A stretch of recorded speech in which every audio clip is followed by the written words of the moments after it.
सदाशिवसमारम्भां शङ्कराचार्यमध्यमाम् अस्मदाचार्यपर्यन्तां वन्दे गुरुपरम्परां श्रुतिस्मृतिपुराणानाम् आलयं करुणालयं नमामि भगवत्पादं शङ्करं लोकशङ्करं शङ्करं शङ्कराचार्यं केशवं बादरायणं सूत्रभाष्यकृतौ वन्दे भगवन्तौ पुनः पुनः ईश्वरो गुरुरात्मेति मूर्तिभेदविभागिने व्योमवद्व्याप्तदेहाय दक्षिणामूर्तये नमः।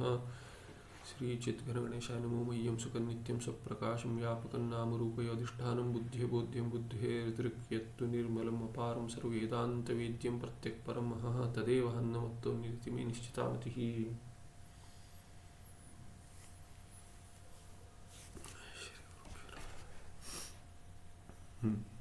आगे 246 से 48 तक कहते हैं व्यावहारिक प्रातिभासिक पारमार्थिक सत्तानां वर्णनम। अब तक क्या कह दिया? पूर्व पक्षी का शिष्य का वस्तुतः प्रश्न था कि गुरु वेदांत यदि आदि साधन यदि मिथ्या होंगे तो उनसे मोक्ष नहीं हो पाएगा उन साधनों से। तो गुरु ने कहा कि समसत्ताकयोरेव विरोध, जो समसत्ता होते हैं उनका ही विरोध होता है, इसीलिए गुरु वेदांत साधन इत्यादि जो साधन है वो उसी स्तर के सत्ता रखते हैं जिस स्तर का बंधन है, अज्ञान है, अज्ञान और उसका कार्य। तो अज्ञान और उसका कार्य मिथ्या होने के कारण गुरु और वेदांत इत्यादि साधन मिथ्या ही होने पड़ेंगे, तब जाकर अज्ञान और उसके कार्य का बंध का निवारण होगा।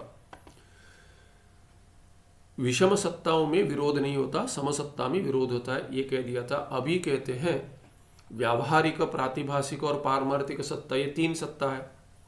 तो आपने सत्ता का वर्णन तो नहीं किया, भिन्न सत्ता बता दी, तो अभी लक्षण बताते इनका क्या है सत्ता का। व्यावहारिक सत्ता यस्य पदार्थस्य ब्रह्मज्ञानमंतरा न बाधः किंतु ब्रह्मज्ञानेनैव बाधः भवति तस्य व्यावहारिक सत्तात्वेन व्यपदेशः। तो एक कथन करते हैं व्यावहारिक सत्ता। किसका कथन करते हैं व्यावहारिक सत्ता? तो कहते हैं जिस पदार्थ का, यस्य पदार्थस्य ब्रह्मज्ञान के बिना बाध नहीं होता, ब्रह्मज्ञानमंतरा न बाधः, उसके बिना बाध नहीं होता, माने जिसको ब्रह्मज्ञान की अपेक्षा है बाध होने के लिए। ब्रह्मज्ञानमंतरा न बाधा किंतु ब्रह्मज्ञानेन एव बाधा भवति तस्य व्यावहारिक सत्तात्वेन व्यपदेशः। तो ये प्रपंच में घटपटादि प्रपंच जो है उसका बाध कैसे होगा? केवल ब्रह्मज्ञान से होगा, नाश नहीं, बाध। नाश और बाध में भी भेद करेंगे तो जो अंग्रेजी में सबलेटेड कहते हैं, बाध हो जाएगा माने कि मिथ्या है ये स्पष्ट हो जाएगा। तो ये स्पष्ट हो जाएगा। क्या हो गया?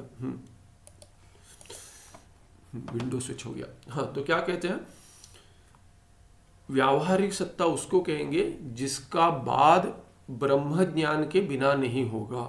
केवल ब्रह्म ज्ञान से जिसका बाध होता है उसको व्यावहारिक सत्ता कहेंगे, उस सत्ता को।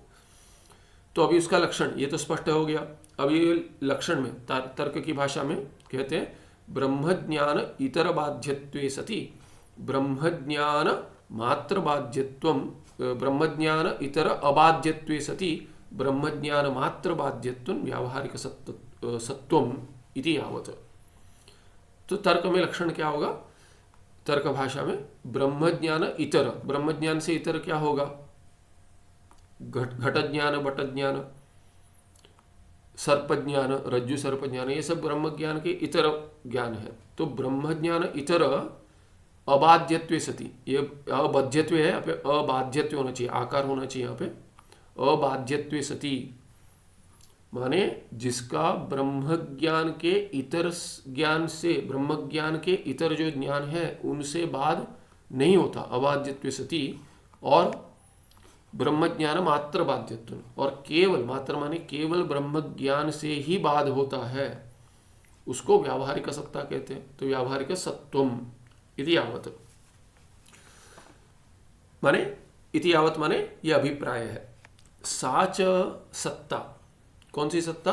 व्यावहारिक सत्ता। साच व्यावहारिक सत्ता ईश्वर सृष्ट पदार्थेषु अस्ति। ये ईश्वर सृष्टि जो कहते हैं, ईश्वर ने जो सृष्टि की है प्रपंच की, उनमें जो जो पदार्थ है, माने पदार्थों की भी सृष्टि की है, उसी को प्रपंच कहेंगे। घटपटादि प्रपंच, पर्वत नदी इत्यादि, ये जो भी माने आकाश आदि से जो सृष्टि हुई है, तस्माद् वायु तस्माद् आकाश संभूत, आकाशात् वायु वायोरग्निः अग्निरापः अद्भ्यः पृथ्वी, ये हो गए 5 महाभूत। फिर भौतिक, फिर उससे भौतिक जो है वो पूरा प्रपंच जो ईश्वर सृष्ट है, ईश्वर के द्वारा जो सृष्ट पदार्थ है, उनमें ये व्यावहारिक सत्ता होगी। तो प्रपंच की सत्ता व्यावहारिक सत्ता होगी और ब्रह्म ज्ञान मात्र से बाद होगा, न कि किसी और ज्ञान से। तो देहेंद्रिय भी उसमें अंतर्गत है। यतः देहेंद्रियादि प्रपंच रूप ईश्वर सृष्टे है ब्रह्म ज्ञानमंतरा न बाधो भवति। तो ये षष्ठी है यहाँ पे, देहेंद्रियादि प्रपंच रूप ईश्वर सृष्टे है, उस सृष्टि का, कौन से सृष्टि का? ईश्वर की सृष्टि का। और उसका रूप क्या है? देहेंद्रियादि प्रपंच। देहेंद्रियादि ही प्रपंच है, आदि पर से भूत भौतिक सभी बाकी भी ग्रहण हो जाएंगे, घटपट आदि। तो देह इंद्रिय आदि, आदि से विषय ले लीजिए, वो प्रपंच जो है वही प्रपंच है, उस रूप में जो ईश्वर की सृष्टि है, उस सृष्टि का सृष्टि है। ब्रह्म ज्ञानम अंतरा, ब्रह्म ज्ञान के बिना बाधः न भवति, बाध नहीं होगा। किंतु ब्रह्म ज्ञान ही नहीं भवति, केवल ब्रह्म ज्ञान से ही बाध होगा। तस्माद् ईश्वर सृष्ट पदार्था व्यावहारिक सत्ता का इति ज्ञेयम। इसीलिए क्या है कि ईश्वर सृष्ट पदार्थ क्या है? व्यावहारिक सत्ता का है, बहुरी हो गया। ईश्वर सृष्ट पदार्थ में व्यावहारिक सत्ता है, इसलिए व्यावहारिक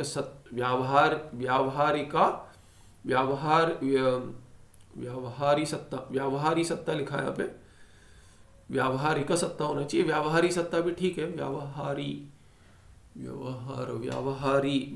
होना चाहिए, इसलिए व्यावहारिक सत्ता बोलना चाहिए।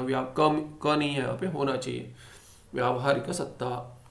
और व्यावहारिक सत्ता क, तो व्यावहारिकम सत्ता या व्यावहारिकी सत्ता येषां पदार्थानां, कौन से पदार्थ? ईश्वर सृष्ट पदार्थानां, ते पदार्थाः ईश्वर सृष्ट पदार्थ व्यावहारिक सत्ता का, ऐसे हो जाएगा बहुरी में। इति ज्ञेयम, माने जिन ईश्वर सृष्ट पदार्थों की क्या सृष्टि है? जिनकी व्यावहारिक सत्ता है। इति ज्ञेयम, ये जानना चाहिए। बाधो नाम, अभी बाध क्या कहते हैं? आपने बाध कह दिया, बाध मैंने क्या? नाश नहीं, नाश नहीं, क्या कहते हैं? बाधो नाम अपरोक्ष मिथ्यात्व निश्चय, कि मिथ्यात्व निश्चय। पर मिथ्यात्व निश्चय कैसा? ऐसे नहीं कि मिथ्यात्व का निश्चय क्योंकि अरे ये हमारे संप्रदाय में ऐसे कहते हैं, गुरु कहते हैं, शास्त्र कहता है, ऐसे कहते हैं मिथ्यात्व करके, शास्त्र में तो आता है, मुझे नहीं पता पर ऐसे कहते हैं। क्यों है, क्या है ये नहीं पता, तो उसको अपरोक्ष नहीं कहेंगे, वो परोक्ष हो जाएगा। तो अपरोक्ष मिथ्यात्व निश्चय, ये निश्चय शास्त्र का, गुरु का नहीं होना चाहिए, मेरा होना चाहिए। जब ये मेरा निश्चय बनेगा मिथ्यात्व, तभी क्या हो जाएगा? अपरोक्ष हो जाएगा मेरे लिए। इसीलिए तभी इसको बाध कहेंगे। माने प्रपंच मिथ्या है ये जब भी निश्चय हो जाएगा तर्क से, मनन से, शास्त्र के आधार से, तब जाकर उसको बाध कहेंगे, अपरोक्ष हो जाएगा मिथ्यात्व निश्चय। तथा च उक्तम पंचदश्याम, तो पंचदशी में कहा गया ऐसे, कहाँ पे? चित्रदीप प्रकरण में कहा गया, नाप्रतीतिस्तयोर्बाधः किंतु मिथ्यात्व निश्चयः नो चेत् सुषुप्ति मूर्छादौ मुच्येतायत्नतो जनः परमात्मावशेषो हि तत्सत्यत्व विनिश्चयः न जगद्विस्मृतिर्नो चेत् जीवन मुक्तिर्न संभवेत्। तो कहते न अप्रतीति ही तयोः बाधः, तयोः से आप स्वप्न जागृत के पदार्थों को ले सकते, तयोः करके कह दिया, द्विवचन में है, तो उसके पहले, क्योंकि सुषुप्ति का उदाहरण ले रहे हैं मूर्छा इत्यादि में, तो बाकी ये 2 अवस्थाओं का जो भी है पूरा ले सकते हैं, कह सकते हैं।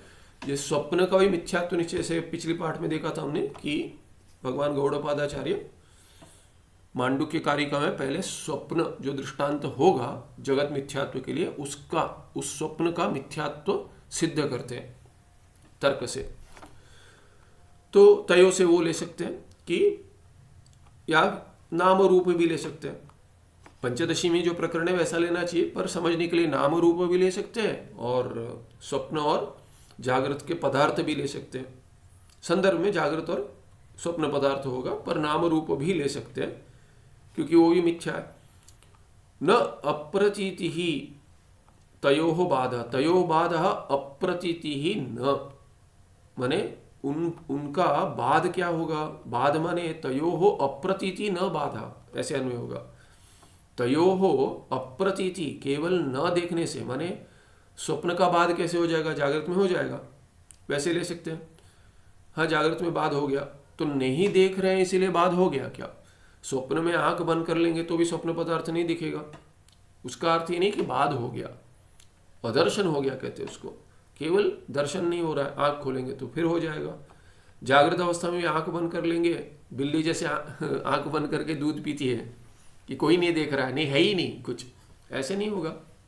तो आंख बंद करने से, माने ध्यान करने से, समाधि में जाने से प्रपंच का बाध नहीं होता है। तो योगियों के लिए भी कह रहे हैं कि आप समाधि में चले जाते हो, हाँ समाधि का लाभ होता है ये नहीं कह रहे, पर इससे प्रपंच का बाध नहीं होगा, क्योंकि जो बीज है जिसको लेकर आप समाधि में गए वहां से प्रारब्ध आगे बढ़ेगा। आपने एक पॉज बटन दबा दिया, उसके बाद फिर जागृत अवस्था में आएंगे, इससे बाहर आएंगे जब भी समाधि से, फिर चलेगा प्रारब्ध आपका। प्रारब्ध को तो आपने तो पॉज कर दिया ना, नाश नहीं होगा। तो उस समय लगेगा कि कुछ नहीं है, किंतु उसका अर्थ बाध नहीं है। प्रपंच का बाध नहीं होगा तो मुक्ति नहीं होगी, इसलिए समाधि से मुक्ति नहीं होगी। समाधि आवश्यक नहीं कहते, समाधि का लाभ नहीं कहते। हाँ, धर्म मेघ होता है, भगवान पंचदशी कार्य पहले अध्याय में कहते हैं धर्म मेघ होता है, उससे वासनाओं का नाश होता है, किंतु प्रपंच जो है वो तो रहेगा। प्रपंच में सत्यत्व बुद्धि नहीं जाएगी जब तक विचार से नहीं होता। समाधि में विचार संभव नहीं है, विचार के बाद समाधि लग सकती है, किंतु समाधि में तो विचार संभव नहीं है। वृत्ति शून्य समाधि है आपकी योगियों की। तो इसीलिए तयोः बाधा अप्रतीति न, कि मैं भाग जाऊंगा संसार से, यहाँ वहाँ चला जाऊंगा, नहीं, वहाँ पे दूसरा संसार होगा। आंख बंद करने से, इंद्रियां बंद करने से नहीं होगा। जैसे भगवान गीताचार्य कहते हैं कि क्या है, रसवर्जम कहते हैं, विषया विनिवर्तन्ते निराहारस्य देहिनः। निराहार जो देही है, जो निराहार उपवास करते हैं, उपवास करना चाहिए, नहीं ऐसा नहीं, पर उपवास कर कर सोचते हैं उपवास में जितना हमने इंद्रियों का निग्रह किया, जितने विषय में इंद्रियों का भी उपवास होता है, केवल रसेंद्रिय का नहीं, बाकी इंद्रियों का भी उपवास होता है। तो सभी इंद्रियों को जो जो हम विषय दे रहे हैं वो यदि कम कर देंगे, वहां पे संदर्भ में तो उपवास में केवल खाना बंद कर देंगे, उस दिन के लिए एकादशी में निर्जला उपवास करेंगे, जल भी नहीं पिएंगे, करते हैं बहुत। तो ऐसे ही करते करते एकादशी नहीं ज्यादा भी कर लेंगे। क्यों कर रहे हैं? कारण क्या है? इंद्रियां नियंत्रित नहीं हो रही है। तो धीरे धीरे उपवास करने से होता है, किंतु उसमें विवेक भी चाहिए। बिना विवेक के मिथ्यात्व निश्चय के यदि वैराग्य प्राप्त हुआ ऐसे समझ लेंगे तो सत्य नहीं होगा। वैराग्य क्या होगा? वो ये कहते हैं कि निराहारस्य देहिना यथा, तो विषया विनिवर्तन्ते, विषय तो दूर रह जाते हैं जो देही उपवास करता है। निराहारस्य देहिना माने जो भी उपवास करता है, किंतु कैसे विनिवर्तन्ते, कैसे हट जाते हैं? रसवर्जम, वहां पे क्रिया विशेषण है, वो एडवर्ब है। रसवर्जम विनिवर्तन्ते, कैसे छोड़ जाते हैं? विषय दूर रह जाते, कैसे? पर रस छोड़ जाते हैं, बीज छोड़ जाते हैं। रसवर्ज माने रस नहीं जाता, उसके लिए वो इच्छा रहती है, बीज में वासना रहती है। इसीलिए जब भी लगता है सब हो गया, फिर एक दिन थोड़ा कुछ खा लिया, तो फिर इंद्रिया, क्योंकि इंद्रिया क्या अभी नियंत्रित नहीं हो रही है, खाना नहीं खाने से नियंत्रित हो रही है ऐसे लग रहा है, वस्तुतः क्या हो रहा है? उनमें शक्ति नहीं है। शक्ति नहीं है इसका अर्थ नहीं है कि वो विषयों के कहते हैं थक गया हूँ। यदि रात को थक गए हैं, जैसे हमने देखा था कि खाना परोसा हुआ है, स्वादिष्ट खाना है, आपको जो चाहिए वही है, किंतु थक गए तो नहीं खाते, आंख लग जाती है। वहाँ पे ये नहीं कहते अरे इतना नियंत्रण है मेरा, रात को बिना खाए सो गया। अरे इसके लिए नहीं बिना खाए सो कि नियंत्रण है, सुबह उठकर उसी को गर्म करके खा लोगे यदि है तो। फिर भी रात को थक गए, इसलिए वैसे इंद्रियां थक जाती है उपवास से, उसको उसमें रस रह जाता है, किंतु रसवर्जम विनिवर्तन्ते। तो वो भी कैसे जाएगा? तो कहते हैं रसोप्यस्य परम दृष्ट्वा निवर्तते। रस भी कैसे जाएगा? परम दृष्ट्वा, परमात्मा की दृष्टि से। दर्शन माने ज्ञान, दृष्टि ज्ञान से निवार, तो ज्ञान से ही होगा परम वैराग्य। इसलिए कहते हैं ये तयोः अप्रतीति ही बाधः न भवति, उसका अर्थ बाध नहीं है। तो क्या है? किंतु तयोः, अन्वय से होगा तयोः मिथ्यात्व निश्चयः बाधः, किंतु तयोः मिथ्यात्व निश्चय एवं बाधा, न तो अप्रतीति। केवल उनको उनके प्रतीति नहीं होना ये बाध नहीं है। ये तो समाधि में मुक्ति हो जाती, नहीं तो क्या, चलिए समाधि नहीं सुषुप्ति में हो जाती। उतना दूर किमर्थम समाधि पर्यंतम अनुधावनम, समाधि तक क्यों ले जाते हो? हमको तो समाधि क्या नहीं पता, हमने तो पढ़ा भी नहीं है, अभ्यास तो छोड़ दीजिए। तो अरे सुषुप्ति का तो अनुभव है कि नहीं? मूर्छा जानते हैं कि नहीं? मूर्छा, कोमा, तो कोमा में क्या होता है? तो कोमा का, चलिए कोमा का अनुभव नहीं, सुषुप्ति का तो अनुभव है, कोमा का अनुभव नहीं चाहिए किसी को, तो सुषुप्ति का तो है। तो कहते हैं नो चेत, यदि नहीं मानोगे ऐसा तो क्या हो जाएगा? माने आग्रह करेंगे यदि कि अप्रतीति ही बाध है उनका विषयों का, स्वप्न जागृत। तो सुषुप्ति में भी नहीं होता, न स्वप्न होता है न जागृत प्रपंच होता है। इसीलिए सुषुप्ति और मूर्छा, मूर्छादौ, मूर्छादि में आदि पद से समाधि, मुच्चेत अयत्नतः जनः, समाधि लेंगे तो अयत्नत नहीं होगा। और मूर्छा भी क्या कि यत्न नहीं करते, मूर्छा के लिए हो जाता है, किसी को नहीं चाहिए तो भी कोमा में चले जाते हैं। और सुषुप्ति में तो क्या प्रयास से भी जाते हैं, पर जब तक प्रारब्ध है नहीं सो पाते। दिन का प्रारब्ध समाप्त हुआ तभी ही आंख लगेगी, नहीं तो नहीं लगेगी। आंख कितना भी बंद कर ले, पट्टी मार ले, वो ये क्या है, आई शेड्स डाल लेते हैं, आई शेड्स डालेंगे तो भी कुछ नहीं कर सकेंगे। प्रारब्ध शेष है तो भोगना पड़ेगा, सुख हो दुख हो। तो अयत्नतः जनः मुच्येत, जनः अयत्नतः, अयत्नतः भी क्रिया विशेषण है मुच्येत के लिए, विधिलिंग है कि हो जाता, शक्यार्थ है। ऐसा यदि होता तो वैसा होता, कैसा होता? तो यदि उनकी अप्रतीति ही बाध होता तो बाध से तो मुक्ति हो जाती है। इसीलिए लोग क्या है, बिना यत्न के ही सुषुप्ति से ही मुक्ति प्राप्त कर लेते हैं। बच्चा तो माने जब जन्म लेता है तो सुषुप्ति में अधिक रहता है, तो वहीं पे मुक्ति हो जाती है। तो वैसा नहीं होता। ये एक उन्होंने दोष दिखाया कि ये समझना चाहिए कि मिथ्यात्व निश्चय ही बाध है। आगे और कहते हैं परमात्मा अवशेष ही तत्सत्यत्व विनिश्चय। और ये सत्यत्व विनिश्चय जो है, निश्चय करेंगे उनका सत्यत्व, तत्सत्यत्व तयोः सत्यत्व विनिश्चय जो है वो क्या है? परमात्मा अवशेष ही, कि ये सब कल्पित है वस्तु, और उनका सत्यत्व निश्चय कैसा होना चाहिए? सत्य है तो कैसा है? परमात्मा अवशेष, कल्पित वस्तु नाम अधिष्ठानम सत्यमेव, अवशेष वही रह जाएगा, बाद के बाद परमात्मा रह जाएगा, नहीं तो इनका बात करें शून्य हो जाएगा। नहीं, सत्य जो है उनका सत्यत्व परमात्मा का सत्य है। इसीलिए सत्यत्व विनिश्चय जो है वो परमात्मा अवशेष ही है, परमात्मा के साथ जुड़कर ही होगा। न जगत विस्मृति ही नो चे जीवन मुक्ति न संभवेत। अभी क्या कहते हैं, इनका जो भी सत्यत्व निश्चय होगा कि परमात्मा अवशेष है, कि परमात्मा सही है, तो जब भी बाध हो जाएगा तब क्या होगा? परमात्मा आत्मा स्वरूप में रह जाएगा, नहीं तो उसका भी बाध हो जाएगा। तो कहते हैं यदि वो भी मना करेंगे, आग्रह करेंगे कि नहीं परमात्मा अवशेष नहीं रहता, जैसे शून्यवादी कहेगा, तो जगत विस्मृति ही न जगत विस्मृति, यहाँ पे दे दिया परमात्मा अवशेष ही तत्सत्यत्व विनिश्चय न जगत विस्मृति ही। जगत की विस्मृति ही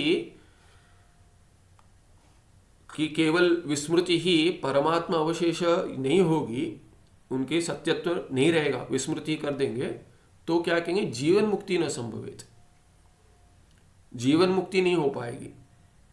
क्योंकि जीवन मुक्ति में परमात्मा आत्मा परमात्मा जो ये है प्रत्येगात्मा है, मेरा स्वरूप है, वो तो रहना चाहिए, नहीं तो जीवन मुक्ति कैसे होगी। जीते जीते जब भी इनका सत्यत्व विनिश्चय परमात्मा अवशेष यदि हो जाएगा, जगत की विस्मृति नहीं, मैं भूल जा, अरे ये क्या था, देखते हुए भी आपको निश्चय होना चाहिए। प्रपंचों को देख रहे हैं, देखते देखते उनका सत्यत्व मेरा सत्यत्व है, वैसे ही मिथ्यात्व निश्चय होगा। तो मिथ्यात्व निश्चय और उनमें जो सत्य की प्रतीति हो रही है वो मेरी ही सत्ता है, ये जब ही निर्णय ठीक हो जाएगा, ना कि जगत विस्मृति ही कि भूल, अरे नहीं है ऐसे कोई, कुछ नहीं है, कुछ नहीं है, कुछ नहीं है, कुछ नहीं है, मैं हूँ, उनमें प्रतीत हो रहा हूँ सत्ता देता हुआ, ये जब तक नहीं होगा तब तक जीवन मुक्ति संभव नहीं होगी। वही जीवन मुक्ति है कि देखते हुए ही आनंद, जीवन मुक्ति आनंद स्वरूप है। तो दुख को भी देखते हुए कि ये दृश्य है, मुझसे भिन्न है, माने मैं उनसे भिन्न हूं, वो मुझसे भिन्न नहीं है पर मैं उनसे भिन्न हूं। तो वो भिन्न है नहीं, माने वो है ही नहीं। सर्वम खलविदम ब्रह्म बाध सामानाधिकरण, वो है ही नहीं, दुखात्मक प्रपंच है ही नहीं, मैं ही हूं, ऐसे सामानाधिकरण होता है उनमें, बाध सामानाधिकरण। अयम च अपरोक्ष मिथ्यात्व निश्चय, ये जो अपरोक्ष मिथ्यात्व निश्चय कह दिया, ईश्वर सृष्ट पदार्थेषु ब्रह्मज्ञानात् प्राक् न कस्यचिदपि भवति। किसी को भी ब्रह्म ज्ञान के पहले ये ईश्वर सृष्ट पदार्थ में मिथ्यात्व निश्चय अपरोक्ष नहीं हो पाएगा। किंतु ब्रह्मज्ञानाद अनंतरम एव तादृश निश्चय भवति। जैसा निश्चय है वो ब्रह्मज्ञान से ही होगा कि मैं ही सत्य हूँ, मैं ही ब्रह्मज्ञान माने ब्रह्म सत्य है, वो मैं हूँ। और ब्रह्मज्ञान अपरोक्ष नहीं हो तो भी मिथ्यात्व निश्चय अपरोक्ष ब्रह्मज्ञान से होगा। ब्रह्म अस्ति, इतना इससे भी हो जाएगा। ब्रह्म है ईश्वर जो सत्ता प्रदान करते हैं इनको, ये ब्रह्म की सत्ता के बिना नहीं है तो मिथ्यात्व निश्चय हो जाएगा। उसके बाद मैं वो ब्रह्म हूं, ये समझे नहीं समझे वो बाद में, पर मिथ्यात्व निश्चय ऐसे ही होगा। उससे ब्रह्मज्ञानात् कह दिया, ब्रह्मज्ञान में ब्रह्मज्ञान ब्रह्म आत्मज्ञान होना आवश्यक है ऐसा नहीं है, वो होगा तो मुक्ति होगी। माने मिथ्यात्व निश्चय में ही मुक्ति का अर्थ आ जाएगा, वो तो नहीं है, मिथ्यात्व निश्चय में मुक्ति का अर्थ नहीं है। तो इसीलिए क्या कहना पड़े, मिथ्यात्व निश्चय जो है ब्रह्मज्ञान माने ब्रह्मज्ञान भले ही परोक्ष हो पर मिथ्यात्व निश्चय अपरोक्ष हो जाएगा। ब्रह्मज्ञान ये मैं हूं करके पूरी तरह से समझ में नहीं आया तो भी, माने जैसे अपरोक्ष नहीं हुआ है, जीवन मुक्त नहीं बनाया, जीवन मुक्त को तो मिथ्यात्व निश्चय उसके लिए तो तुच्छ है जगत। तो मिथ्यात्व निश्चय जो है वो साधक के लिए भी संभव है, ब्रह्म ज्ञान से हो जाएगा, नहीं तो उसके बिना नहीं होगा। इसमें एक टिप्पण, ये तो पिछले पन्ने का टिप्पण था लगता है, नहीं, समसत्ता का साधन त्रय समाधानम भवति केवल तीर्ण, तो समसत्ता का साधक, हाँ ये कल के पाठ में, पिछले पाठ में देखा था, ये पिछले पन्ने से आगे बढ़ रहा हूं टिप्पण है, ठीक है, पन्ना पढ़। अतः मूला विद्या कार्य जागृत पदार्थ आत्मक ईश्वर सृष्टो व्यावहारिक सत्ता विद्यते। तो ये व्यावहारिक सत्ता कहाँ है, तो कहते हैं मूला विद्या कार्य जो है, मूला विद्या का कार्य क्या है, जागृत पदार्थ है, जागृत पदार्थ आत्मक ईश्वर सृष्टो व्यावहारिक सत्ता विद्यते, तो उनमें व्यावहारिक सत्ता है। ये हो गए व्यावहारिक सत्ता का वर्णन। उसमें कहते हैं अभी जन्म मरण बंध मोक्ष आदि अखिल व्यवहार सिद्धि प्रयोजिका सत्ता व्यावहारिक सत्ता इति वर्ण्यते। तो क्या अर्थ हो गया इतना कहने के बाद, ईश्वर सृष्ट जो पदार्थ है वो जागृत अवस्था में दिखते हैं, वो सब क्या है, वो व्यावहारिक सत्ता का है, उनकी व्यावहारिक सत्ता है। और ये पूरी व्यवस्था जो है जन्म की, मरण की, बंध और मोक्ष की आदि पद से जो भी अब जागृत अवस्था में जो व्यवस्था बनी रखी है, गुरु शिष्य संप्रदाय, कि किसको क्या करना चाहिए, ये वर्णाश्रम व्यवस्था हो या लिंग भेद, पुरुष स्त्री इत्यादि, ये सभी जो धर्म और पूरा जो व्यवस्था है, वेद वेदांत व्यवस्था और दर्शन व्यवस्था जो भी है, जन्म मरण बंध मोक्ष आदि आदि से सभी ले सकते हैं। अखिल संपूर्ण जो व्यवस्था है, व्यवहार जहाँ चलता है, वो व्यवहार, उस व्यवहार की सिद्धि कौन कराता है, उसकी प्रयोजिका क्या है, सत्ता है।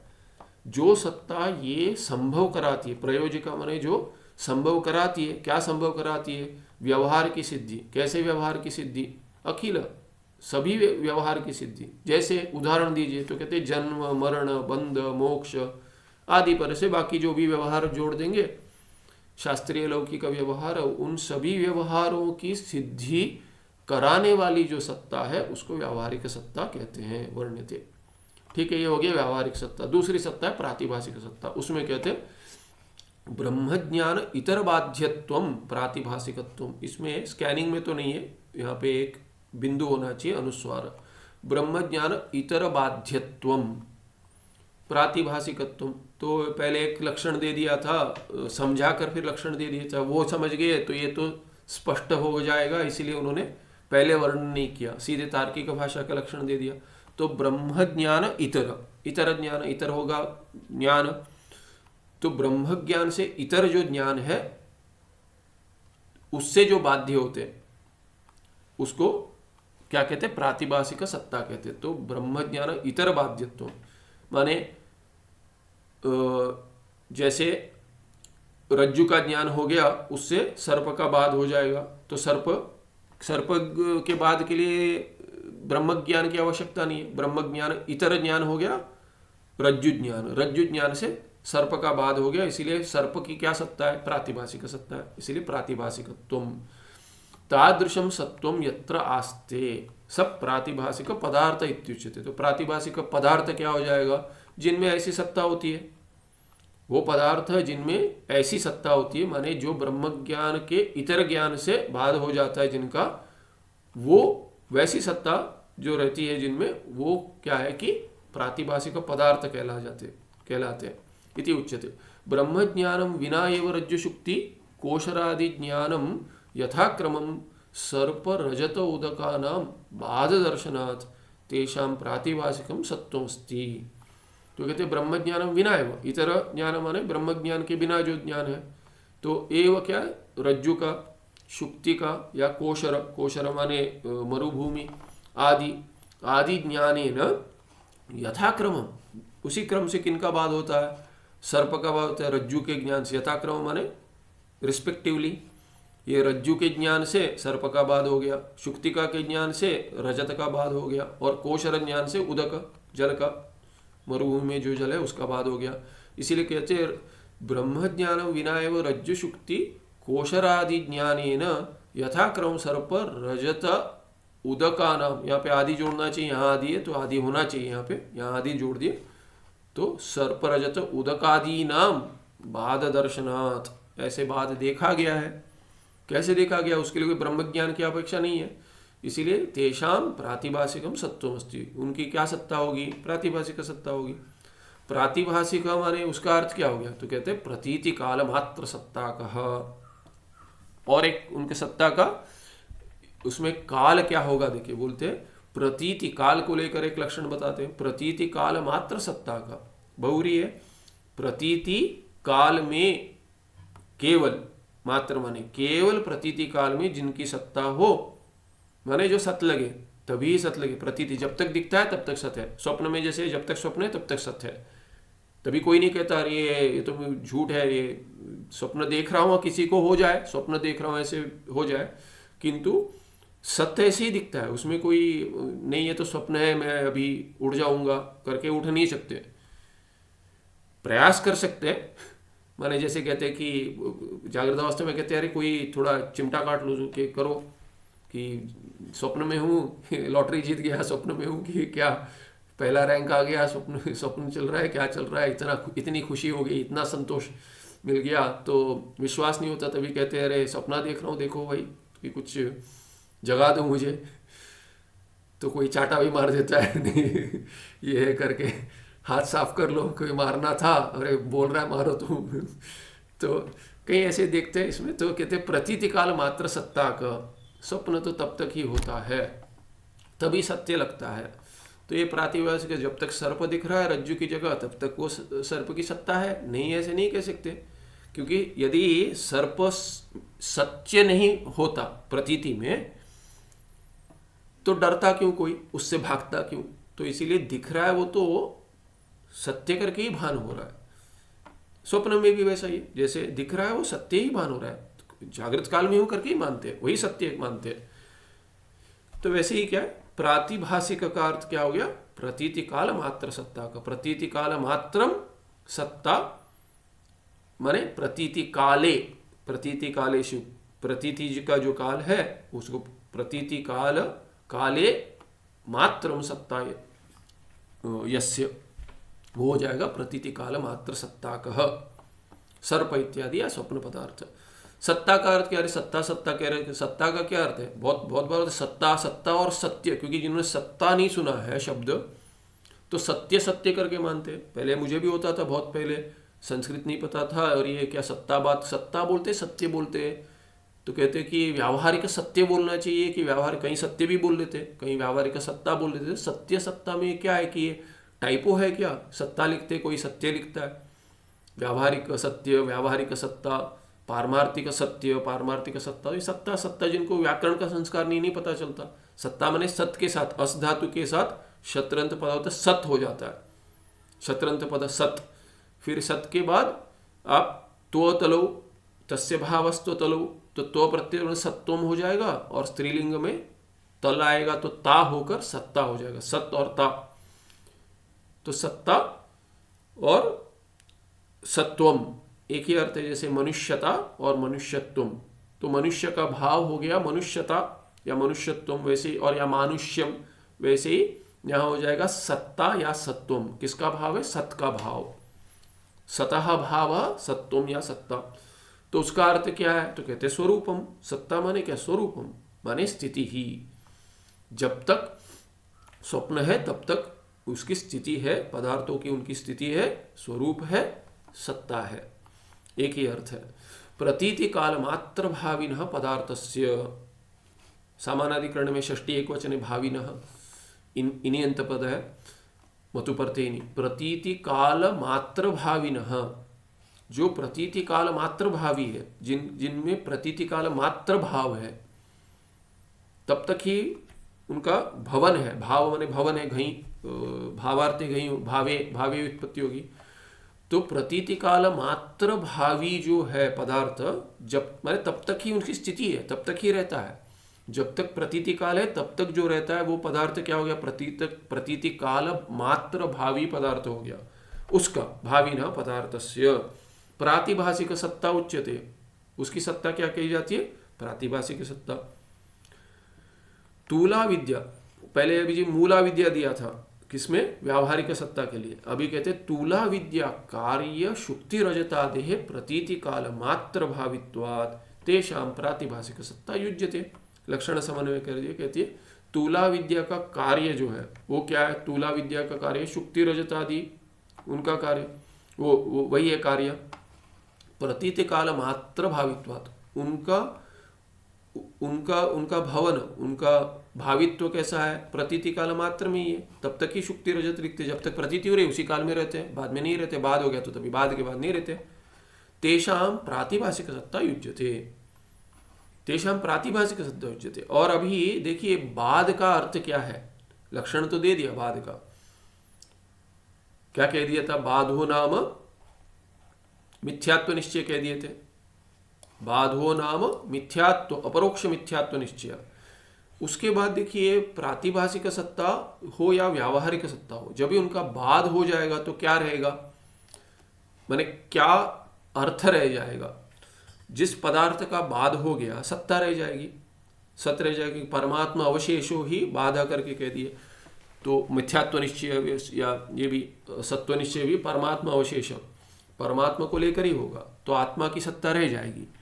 और बाकी जो प्रतीति काल में जो प्रातिभाषिक पदार्थ था, सर्प हो या शुक्ति हो या मरुभूमि में जल हो या स्वप्न पदार्थ हो, जब ही प्रतीति काल चला गया माने उनका बाद हो गया, तो ये बाद में क्या होगा कि ये अभी चले गए कहेंगे, पहले थे अभी गए। सर्प पहले था अभी गया नहीं कोई कहता, क्या कहता, पहले भी नहीं था, अभी भी नहीं है, आगे भी नहीं रहेगा। तो प्रतीति काल से पहले भी सर्प नहीं था, प्रतीति काल में भी नहीं था, आगे भी नहीं रहेगा। तो इसको कहते त्रिकालेषु बाधा, सर्वकाल में बाध हो गया उसका। बाध जब भी होता है तभी केवल अभी के काल में नहीं होता है। जब भी देख रहे थे प्रतीति काल सत्ता थी उसकी, प्रतीति काल में सत्ता थी, पर अभी देखेंगे प्रतीति काल में भी था क्या, नहीं। तो जब ये बाध हो जाता है तभी वो तीनों काल में बाध हो जाता है उसका। ये स्पष्ट है ना। वैसे ही व्यावहारिक पदार्थों को भी बाध वैसे ही समझना चाहिए। ये उदाहरण जो स्पष्ट होगा तभी व्यावहारिक दशा में भी जब जगत का बाध होता है, कोई नहीं कहता अरे मैं पहले मुक्त नहीं था अभी मुक्त हुआ, ऐसे एक समय था ये हो गया।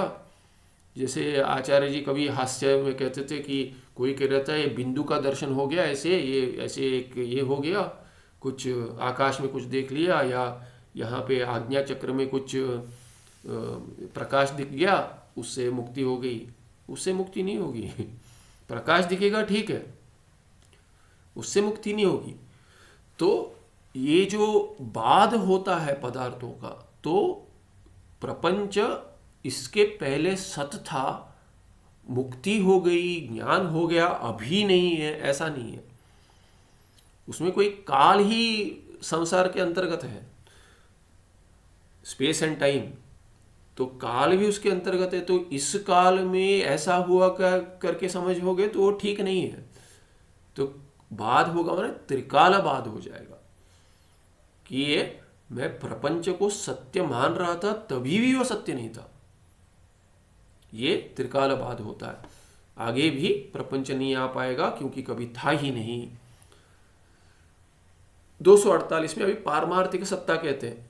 दो तो कह दी, तीसरी तो बहुत सहज है, इनसे भिन्न जो है वो सत्ता पारमार्थिक सत्ता है। तो कहते हैं कालत्रय अबाध्यत्वम पारमार्थिक सत्वम, तीनों काल में भी जिसका बाध नहीं होता, भूत वर्तमान और भविष्य में जिसका बाध नहीं होता, उसको पारमार्थिक सत्ता कहते हैं। वो क्या है, चैतन्यम एकमेव न कदापि बाध्यते इति पारमार्थिक सत्ता चैतन्यस्य एव। चैतन्य कभी भी होता है, अलुप्त दृक् करके बृहत का मंत्र है, अलुप्त दृक् शब्द का प्रयोग, अलुप्त दृक्, कभी भी उसकी दृष्टि माने दृष्टि नहीं, वो दृष्टा कभी नहीं जाता। नहीं दृष्टे है दृष्टि व्यपरिलोप विद्यते करके मंत्र है बृहत में, कभी भी नहीं होता, कदापि न बाध्यते, कभी भी चैतन्य का बाध नहीं होगा। चैतन्य का बाध करने वाला रह जाएगा, कहेंगे चैतन्य का बाध हो, शून्यवादी कहे चैतन्य का बाध हो गया, पर कौन कह रहा है वो चैतन्य की अचेतन है? अचेतन तो नहीं कह पाएगा, जो कह रहा है वो चैतन्य है। तो चैतन्य का बाध कहाँ से हुआ, किसका बाध करके चैतन्य का बाध समझ रहे? तो उनको भ्रांति होती है कि वृत्ति जो चेतन प्रतीति हो रही है उस वृत्ति का बाध हो जाता है, समाधि में वृत्ति का बाध हो जाता है। शून्यता का भान हो रहा है, मुझसे भिन्न कोई नहीं है, इसलिए शून्यता का भान होता था और भ्रांति हो जाती है कि कुछ नहीं है। अरे तुमसे भिन्न कुछ नहीं है, तुमसे भिन्न कुछ नहीं है। समाधि में भी कोई जब ये नहीं है तो मुझसे भिन्न नहीं है, चैतन्य रह जाएगा। तो ये हो गया पारमार्थिक सत्ता। 200 अभी इसमें 249 में कहते हैं गुरु वेदांतादि संसार दुःखस्य च उभयोरपि व्यावहारिक सत्ताकत्वाद गुरु वेदांतादिना संसार दुःख निवृत्तिर युक्ता। इसके पहले एक बार एक टिप्पण देख लेते हैं, अभी थोड़ा आगे समाप्त करेंगे ये प्रश्न, उसके पहले तुला विद्या पे एक टिप्पणी देख लेते हैं।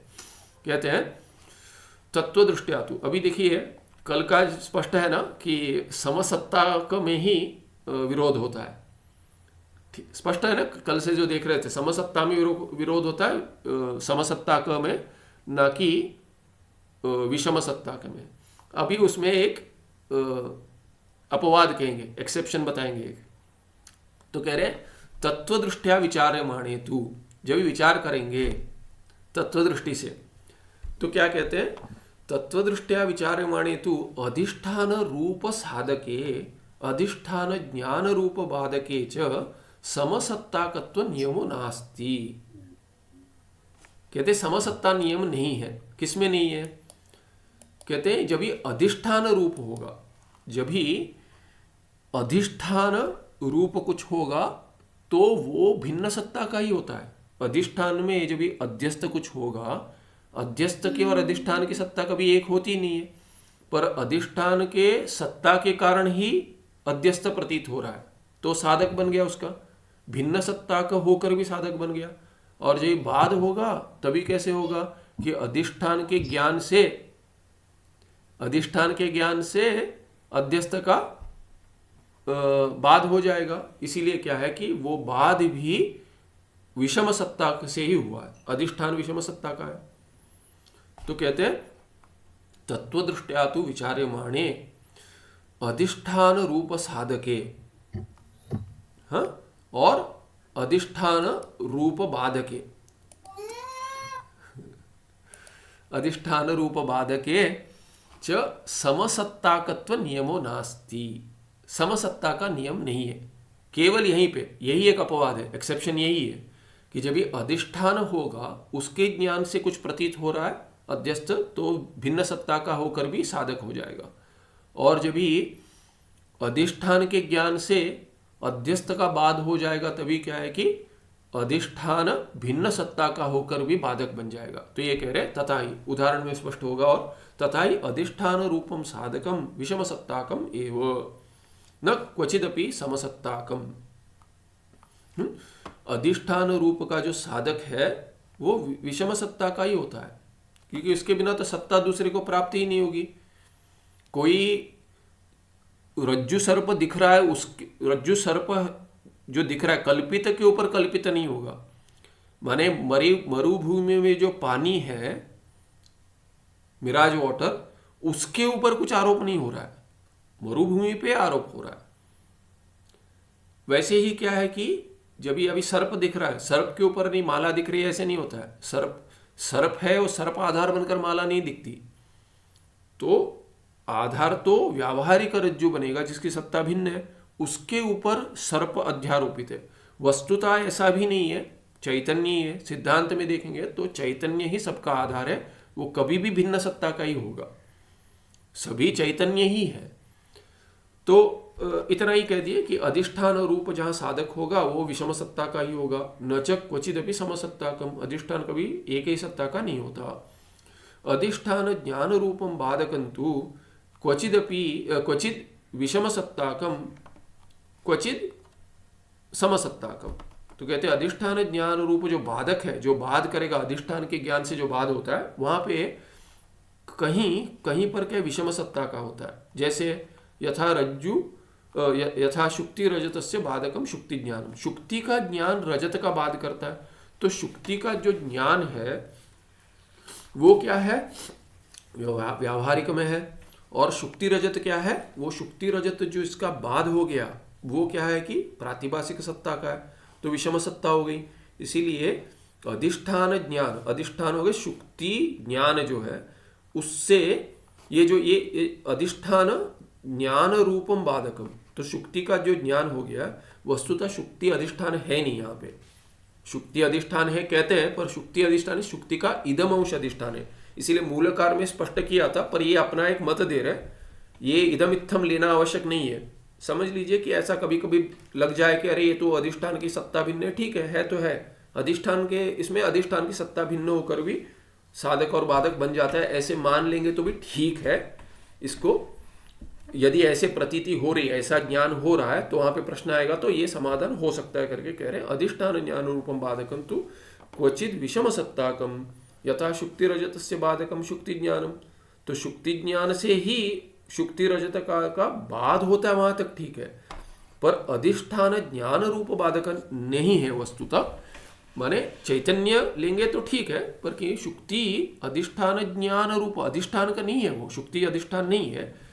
शुक्ति वस्तुतः क्या है कि अधिष्ठान ज्ञान से अध्यस्त का की निवृत्ति होती है, ये सामान्य नियम है।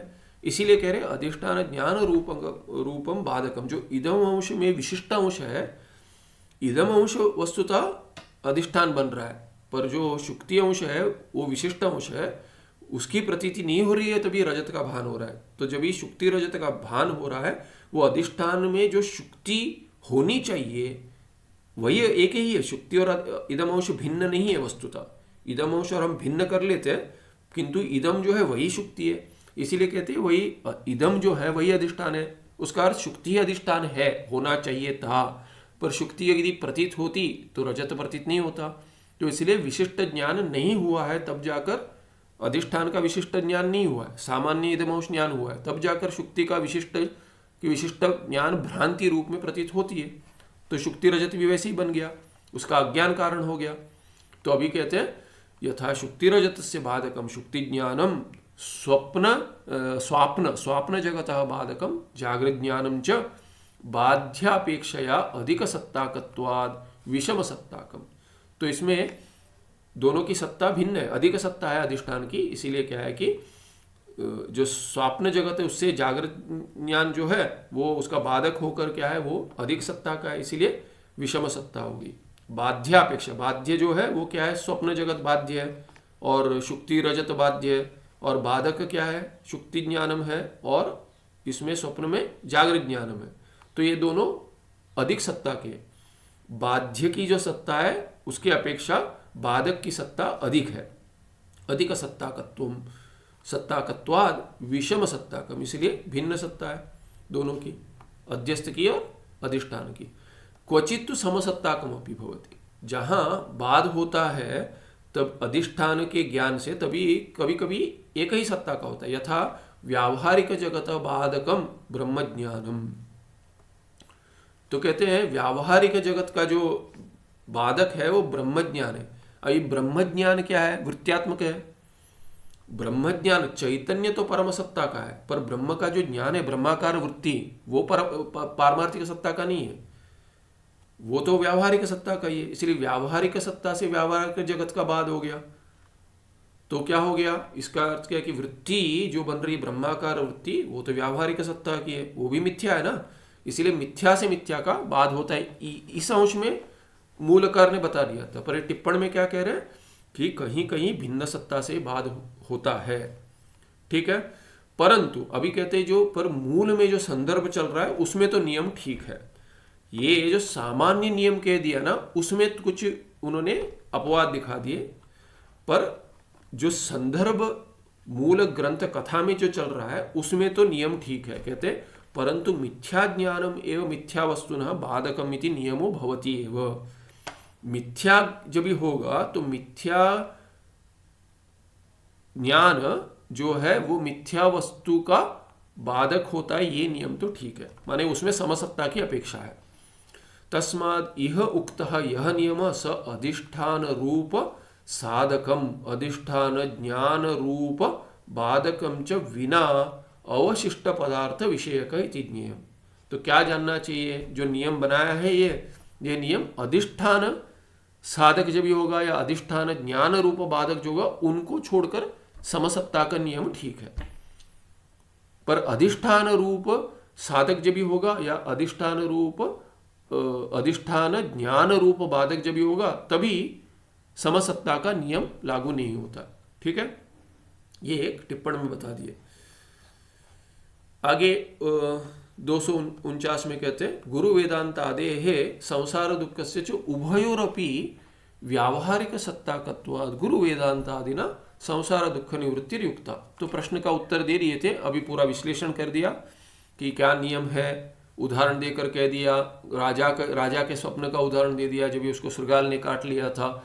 फिर नियम की व्यवस्था बता दी, कहाँ किसका विरोध होता है, समसत्ता का ही विरोध होता है, विषम सत्ता को में विरोध नहीं होता है।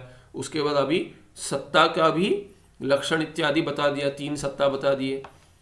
तो ये सब स्पष्ट करने के बाद अंत में जो उत्तर दिया था संग्रह वाक्य माने संक्षेप में जो उत्तर दिया था उसका पूरा विश्लेषण करके अभी कहते हैं कि जो गुरु और वेदांत आदि जो है वो क्या है, साधन है संसार दुख के निवृत्ति के लिए। तो संसार दुख भी गुरु वेदांत आदि और संसार दुख ये दोनों क्या है, एक ही सत्ता के। क्या सत्ता है उनकी, जो उभयरपि व्यावहारिक सत्ताकत्वात्, क्योंकि दोनों व्यावहारिक सत्ता के हैं, इसीलिए क्या है, गुरु वेदांत आदि ना, गुरु वेदांत आदि साधन से संसार दुख निवृत्ति युक्ता, संसार दुख, संसार के दुख या संसार रूप दुख की निवृत्ति युक्ता माने ठीक है, ये तर्क सिद्ध है। इत्थम गुरु वेदांत आदेः संसार दुःखस्य च एका एव व्यावहारिकी सत्ता, दोनों की सत्ता एक है। क्या सत्ता है, व्यावहारिक सत्ता है। किन की, गुरु वेदांत आदि जो साधन है और जो साध्य है। क्या है, साध्य माने जो साध्य, साध्य भी, पर यहाँ पे संसार दुख जो उसका विरोधी है, संसार दुख जो है उसकी जिसकी निवृत्ति करनी है, जिसकी निवृत्ति करनी है, और जो साधन है निवृत्ति का, वो दोनों की सत्ता, व्यावहारिक सत्ता एक ही है। एका एव व्यावहारिक सत्ता, स्त्रीलिंग है इसलिए एका एव। ततः समसत्ताकत्वात् तयोः, दोनों की समसत्ताकत्व होने के कारण, दोनों का समसत्ताकत्व है, माने दोनों एक ही सत्ता के होने के कारण साधन और जो उसका माने प्राप्त करने के लिए, जिसकी निवृत्ति करने के लिए उपाय कर रहे हैं, जो निवृत्त होना चाहिए संसार दुख, और जिसका साधन गुरु वेदांत है, ये दोनों सत्ता एक ही है, समसत्ता है उनकी। इसीलिए क्या है, गुरु वेदांत आदि ना, उनके द्वारा, साधन के द्वारा, गुरु वेदांत आदि से मिथ्या संसार दुखम निवर्त्येत एव, क्यों, इनकी निवृत्ति होगी, निस्संशय होगी, इसमें कोई दो मत नहीं है। क्षुत्पिपासादिकंतु प्राण धर्म, अभी क्या कहते हैं, जो अभी क्षुत्पिपासा प्राण का धर्म बता रहे, क्या है कि जो भूख लगती है, प्यास होता है, प्राण के कारण होता है। आयुर्वेद शास्त्र में प्राण कहते हैं, प्राण का धर्म है, पंच प्राण कहते हैं, उसमें ये क्षुत्पिपासा एक प्राण का धर्म है, माने उसका उसी का कार्य है, ये व्यवस्था वैसी है। तो क्षुत्पिपासादिकंतु प्राण धर्म, तो प्राणाः तद्धर्माश्च ब्रह्मज्ञानमंतरा न निवर्तन्ते। प्राण जो है, अभी प्राण का चलन क्यों हो रहा है शरीर में, माने सूक्ष्म शरीर उस स्थूल शरीर के साथ क्यों जुड़ गया, तो कहते हैं वो इसके लिए जुड़ गया क्योंकि प्रारब्ध शेष था, कर्म शेष था, अविद्या की निवृत्ति नहीं हुई थी। तो अभी इनकी निवृत्ति कार्य है, पर प्राण क्या है, प्राण और उनका धर्म जो है क्षुत्पिपासा उत्पन्न करना इत्यादि, माने शरीर को रखना, माने जो जीव के रूप में प्रतीत होता है शरीर में, जीव प्राण धारणे, प्राण का धारण करता है, जीव का धातु है, उसका अर्थ क्या है, प्राण धारण करना, यही जीव है। जीव क्या करता है, जीव कौन है, वही जो प्राण धारण करता है। तो प्राणाः तद्धर्माश्च ब्रह्मज्ञानमंतरा न निवर्तन्ते, वो तो ब्रह्म ज्ञान के बिना नहीं जाएगा, प्राण नहीं जाएगा, कितना भी कर ले ब्रह्मज्ञान के बिना नहीं जाएगा। अरे मृत्यु होती है कहते हैं, हाँ वो उसकी बात नहीं कर रहे, उसकी बात नहीं करे, वो नहीं जाएगा, माने निवृत्ति ऐसे नहीं होगी, वो तो चले दूसरे शरीर में चला जाएगा ना। हम तो कह रहे उसका माने कारण में लीन नहीं होगा, वो कारण में उसका नाश नहीं होगा, लीन होगा तो फिर आ जाएगा, पर नाश नहीं होगा। प्राणात धर्माश ब्रह्म ज्ञानमंतरा न निवर्तन्ते। अतः पिपासा व्यावहारिक सत्ता का, व्यावहारिक सत्ता की है पिपासा, प्यास। और उदाहरण क्या दिए थे, पूर्व पक्षी ने क्या पूछा था, पूर्व पक्षी ने पूछा था कि ये जो मरीचि उदक है उससे भी प्यास बुझ जाती, यदि गुरु वेदांत आदि साधन से मिथ्या होकर भी यदि दुख, संसार दुख की निवृत्ति हो जाए तो मरीचि उदक से, मरुभूमि में जो पानी दिखता है उससे भी प्यास बुझ जाए, वो भी हो जाता, नहीं होता। माने गुरु वेदांत आदि से मिथ्या होने के कारण उनसे मुक्ति नहीं होगी, संसार दुख नहीं जाएगा, ऐसे आक्षेप किया था। उसका उत्तर दे दिए नहीं, समसत्ता का है, उनमें विरोध है, हो जाएगा। किंतु जो तुम्हारा जो उदाहरण है कि मरीचि उदक से प्यास मिट जाती, वो नहीं होगा, क्योंकि पिपासा जो है, प्यास जो है, ये तो व्यावहारिक सत्ता की है। और मरीचि उदक क्या है, मरीचि उदक अंतु अभी पहले तो उत्तर दे दिया था, पर अभी ये पारिभाषिक रीता दे रहे कि अभी समझ में आया कि सत्ता भिन्न कैसी है। व्यावहारिक सत्ता प्राण की है और उसके धर्म कार्य की जो है पिपासा की, वो क्या है, वो भी उसी सत्ता का है, व्यावहारिक सत्ता का है, और उसका ब्रह्म ज्ञान के बिना उसकी निवृत्ति नहीं होगी पिपासा की। तो पिपासा की निवृत्ति नहीं होगी, प्राण की निवृत्ति नहीं होगी, पिपासा की होगी। पिपासा की कैसे होगी? व्यावहारिक सत्ता है, माने प्यास बुझ जाएगी किससे? व्यावहारिक सत्ता के पानी से। अतः पिपासा व्यावहारिक सत्ता का, तो व्यावहारिक सत्ता का जैसे समझाया है वैसे घटा दिया, माने प्राण का कार्य होने के कारण और प्राण व्यावहारिक सत्ता का होने के कारण, और प्राण व्यावहारिक सत्ता का क्यों है? क्योंकि वो ब्रह्म ज्ञान के बिना प्राण नहीं जाएगा, उसकी निवृत्ति नहीं होगी, परम निवृत्ति नहीं होगी, बाध नहीं होगा। यदि प्राण का बाध और प्राण का बाध ब्रह्म ज्ञान के बिना नहीं होगा तो उसकी सत्ता व्यावहारिक सत्ता होगी, तो उसके धर्म की सत्ता क्या होगी? वो भी व्यावहारिक होगी। और उसका धर्म क्या है? क्षुत पिपासा आदि, माने प्यास प्राण की सत्ता रखता है, प्राण का कार्य होने के कारण, माने व्यावहारिक सत्ता रखता है। इसीलिए व्यावहारिक सत्ता का हो गई प्यास, ठीक है, एक हो गया। मरीचि उदक क्या है? मरीचि उदकंतु ब्रह्म ज्ञानम विना एव मरुभूमि ज्ञानेन बाध्यते। व्यावहारिक ज्ञान होगा मरुभूमि का, अरे ये तो मरुभूमि है, ये तो प्रकाश का रिफ्रैक्शन है, ये तो यहाँ वहाँ से यहाँ दिख रहा है, केवल पानी कहीं और है, वो यहाँ प्रतीत हो रहा है, वो है ही नहीं यहाँ पे। तो इसीलिए वो मरुभूमि, वहाँ जाने के बाद कुछ नहीं है, तो विज्ञान भी ये नहीं चाहिए उसके लिए, साइंस नहीं पता, रिफ्रैक्शन नहीं पता, पर वहाँ जाएगा पानी के लिए, कूद जाएगा, पानी है नहीं है पानी, तब क्या होगा? तब पता चल जाएगा कि मरुभूमि का ज्ञान हो जाएगा, प्रत्यक्ष ज्ञान होगा, अरे तो मरुभूमि है, पानी है ही नहीं यहाँ पे।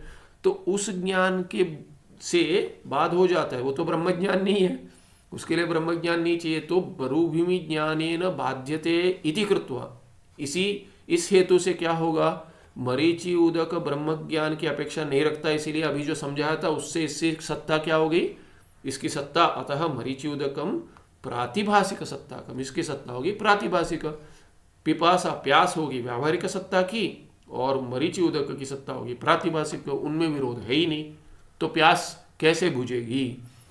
मरीचिक उदक पिपासयो समसत्ताकत्व अभावात्, क्योंकि उन दोनों में एक ही सत्ता नहीं है, इसीलिए विरोध नहीं है। मरीचि उदकेन न पिपास उपशमो भवति, इसीलिए मरुभूमि के पानी से प्यास नहीं बुझती। दार्ष्टान्तिक हेतु, ये हो गया दृष्टांत इसका, अदृष्टि का, शिष्य का, और दार्ष्टान्तिक जो था उसमें समसत्ता है, इसीलिए कहते हैं दार्ष्टान्तिक तो बाधक गुरु वेदांतादेहे बाध्य संसार दुख से समान सत्ता, समाना सत्ता, समान सत्ता है, व्यावहारिक सत्ता है। जो बाधक है क्या है? गुरु वेदांत आदि साधन, वो बाधक है, और बाध्य क्या है? संसार दुख। उन दोनों की सत्ता समान है, समसत्ता के व्यावहारिक सत्ता है। दृष्टांत हेतु, दृष्टांत में तो विषम सत्ता है, मरीचि उदक पिपासयो विषमा सत्ता, उन दोनों की सत्ता भिन्न है। मरीचि उदक का की सत्ता है प्रातिभाषिक, और पिपासा की सत्ता है व्यावहारिक, इसलिए उनमें कोई विरोध नहीं है। तस्माद दृष्टांत विषम, इसीलिए क्या है कि दृष्टांत और दृष्टांतिक में विषम है, इसको ये विषम उदाहरण करके कहते हैं। विषम दृष्टांत है, विषम उदाहरण कहते हैं। विषम दृष्टांत हो गया, तस्मात् दृष्टांत विषम, दार्ष्टान्तिक अननुरूप, अननुरूप कि उसके अनुरूप, आपको दार्ष्टान्तिक के अनुरूप उसके साथ माने कुछ तो तुल्य जो है अंश में, जिस अंश में आप दिखाना चाहते हो तुल्यता, वहां पर तुल्यता होनी चाहिए। आप सत्यत्व माने इससे उसका निवारण हो जाता है, उसमें आप सत्ता एक देख रहे हो, उसमें आप उदाहरण बना रहे हो, उस अंश में आप उदाहरण बना रहे हो, उसमें विषम हो गया, वो उसमें अनुरूप होना नहीं चाहिए, अनुरूप होना चाहिए, वो सत्ता अनुरूप होनी चाहिए दृष्टांत और दार्ष्टान्तिक, वो नहीं है, इसीलिए विषम हो गया। क्यों? दार्ष्टान्तिक अनुरूप है अभी, इसीलिए सिद्ध नहीं हो पा रहा है। दृष्टांत आपके दार्ष्टान्त को फॉलो नहीं कर रहा है, उसको ये नहीं कर रहा है, दार्ष्टान्त जो सिद्ध करना चाहिए वो सिद्ध नहीं हो पाया। विषमत्व माने क्या? अभी कहते हैं विषमत्व भिन्न विषयत्व, यहाँ अर्थ क्या है? विषमत्व का भिन्न विषयत्व, दोनों का विषय भिन्न है, सत्ता भिन्न है, विषय भिन्न है, इसीलिए ये हो गया 249। इसमें एक टिप्पण था वो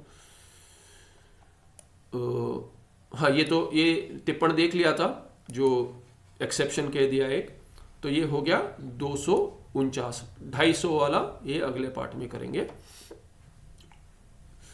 कोई प्रश्न है कल के परसों के पार्ट से? पूछिए माता जी। सत्ता और सत्य, ये this difference, what is the, how can I define सत्य? दोनों एक ही अर्थ में, सत्यम, सत्यम और भिन्न भिन्न अर्थ है दोनों का, पर यहाँ पे सत्यम कहेंगे माने पारमार्थिक सत्यम और पारमार्थिक सत्ता एक ही अर्थ में होगा। सदैव सत्यम करके भी एक है, सत्य और सत्यम करके भी एक साथ प्रयोग होता है, पर यहाँ सत्ता भाव दिखा रहे हैं, वहाँ पे सत्ता, सत्वम या सत्यम, ये तीन ही अर्थ में हो जाए, तीनों एक ही अर्थ में हो जाएगा।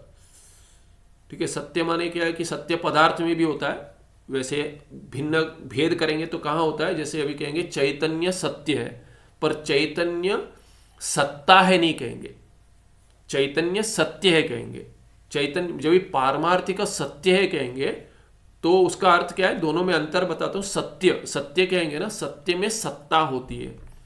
जैसे मनुष्य और मनुष्यत्व में क्या अंतर है, वही अंतर है। मनुष्य में मनुष्यता होती है, वैसे ही सत्य में सत्ता होती है। तो पारमार्थिक सत्य वो हो जाएगा जिसमें पारमार्थिक सत्ता है या पारमार्थिक सत्वम है। व्यावहारिक सत्य वो हो जाएगा जिसमें व्यावहारिक सत्ता है या व्यावहारिक सत्वम है। माने एक धर्म है, एक धर्मी है, सत्य हो जाएगा धर्मी और सत्ता हो जाएगा धर्म। पर लूजली बात करते तभी ऐसे कहीं सत्य आ रहे उसका सत्य ये है करके कह देते, वो भी प्रयोग होता है किंतु नहीं होना चाहिए। वैसे वस्तुतः सत्य धर्मी हो गया, उसके अंदर धर्म हो गया सत्य। वैसे ही प्रातिभाषिक सत्ता या प्रातिभाषिक सत्वम जिसमें उनको कहेंगे, उन पदार्थों को कहेंगे धर्मी को, उसको कहेंगे प्रातिभाषिक सत्य। ठीक है। वो सत्ता में भी ऐसे प्रयोग हो जाता है। ठीक है। अम्मा कुछ प्रश्न था आपका? हाँ, म्यूट है आपका।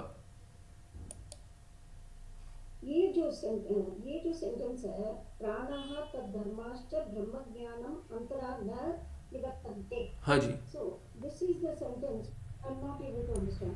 प्राणः और नित्य संसार दुखम निवृत्ति होता है, और प्राणः क्यों कनेक्ट नहीं कर पा रही है? नहीं, उसमें 49 में हाँ, उसमें क्या प्रश्न क्या हुआ, क्या कनेक्ट नहीं हो पा रहा है?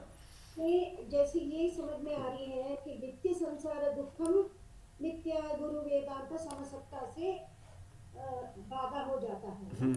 But then why प्राण है क्यों स्पेसिफिक? हाँ, देखिए पिपासा, प्रश्न क्या था कि पिपासा मरीचि उदक से मिटनी चाहिए। ठीक है। अभी पिपासा और मरीचि को उदक, इन दोनों में भिन्न सत्ता है दिखानी है गुरु को। ठीक है। उन दोनों में भिन्न सत्ता कैसे दिखाएंगे? मरीचि उदक का ब्रह्मज्ञान से के बिना बाद, मरीचि उदक का ब्रह्मज्ञान के बिना बाद हो जाएगा, तो इसकी सत्ता हो गई क्या? प्रातिभाषिक सत्ता। ठीक है। अभी पिपासा का कैसे दिखाएंगे? जो लक्षण किया है, पिपासा का लक्षण क्या किया है, अरे पिपासा का नहीं, व्यावहारिक सत्ता का लक्षण क्या किया है? ब्रह्म ज्ञान के बिना जिसका बाद नहीं हो सकता। तो अभी कहेंगे क्या पिपासा का बाद ब्रह्म ज्ञान के बिना नहीं होगा? कह सकते हैं, पर क्या कहा यहाँ पे? ब्रह्म ज्ञान का पिपासा के साथ नहीं दिखा रहे हो, तो प्रारब्ध जब तक रहेगा तब तक रहेगा। इसीलिए क्या है कि पिपासा प्राण का कार्य है, पहले दिखाया। वो नहीं दिखा सकते पिपासा की व्यावहारिक सत्ता, ऐसे ही सिद्ध नहीं करेंगे जैसे लक्षण दिया है। तो पिपासा हो गया प्राण का धर्म, पहले यह दिखा दिया कि प्राण का कार्य है, जब तक प्राण रहेगा पिपासा होती रहेगी, प्यास तो लगती रहेगी।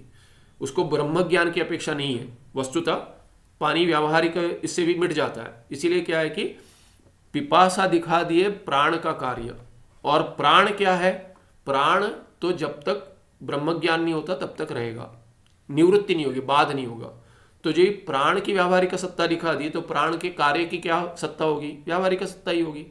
इसलिए मैंने अंत में ये बताया कि एक एक क्रम से बता दिया। पहले सिद्ध कर दिया कि क्षुत पिपासा प्राण का कार्य है। क्षुत और पिपासा, तात्पर्य क्षुत में नहीं है, पिपासा में, भूख में नहीं है, प्यास में है, क्योंकि प्रश्न प्यास के बारे में था। फिर क्या कह दिया कि ये प्राण का कार्य है, इसीलिए क्या है कि इसकी सत्ता प्राण की सत्ता होगी। और प्राण की सत्ता क्या है वो सिद्ध कर दी कि प्राण की निवृत्ति बाद तब तक नहीं होता जब तक ब्रह्म ज्ञान नहीं होता, तो उसकी सत्ता सिद्ध होगी व्यावहारिक सत्ता। उसके कार्य पिपासा की सत्ता होगी व्यावहारिक सत्ता। यहाँ एक सत्ता होगी। दूसरी की सत्ता क्या है, जो साधन पूर्व पक्षी के रूप में शिष्य पूछ रहा था कि मरीचि उदक से वो मिट जाना चाहिए, प्यास मिट जानी चाहिए। मरीचि उदक की सत्ता प्रातिभासिक सत्ता है, क्योंकि वो ब्रह्म ज्ञान के बिना उसका नाश होता है, मतलब बाद होता है नाश के यहाँ पे ठीक है, बाद हो जाता है। इसीलिए क्या है कि दोनों की सत्ता भिन्न दिखाने के लिए प्राण को लेकर आए। स्पष्ट है? और कोई प्रश्न है? ठीक है। सुखम नित्यम स्वप्रकाशम व्यापकं नाम रूपे अधिष्ठानं बुद्ध्य बोध्यम बुद्धेर्दृक्यत्व निर्मलम पारम सर्ववेदांत विद्यम प्रत्यक परम तदेव हन्नमत्तोन्यतिथि में निश्चिता मति ही। नमस्ते, धन्यवाद। हाथ सब ठंडे हो गए हैं। ऋषिकेश में तो बहुत ठंड हो गई है अभी तो। हाँ, अभी ऋषिकेश में है ठंड।